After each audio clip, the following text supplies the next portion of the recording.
Mr. Chair, the Secretary actually sends his apology that he will not be able to attend the hearing today because I think he has a meeting in Malacanang today po.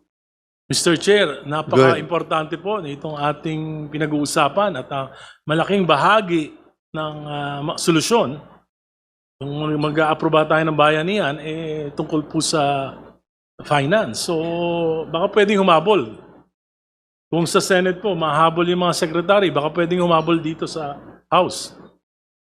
Could you kindly inform the Secretary of Finance? We have not seen him actually here in the House, not once. Maybe it's high time for him to be present so we can hear from him personally. I'm sure he's extremely competent to be able to overcome all the questions that will be raised here. Mr. Chair, we will relay the message.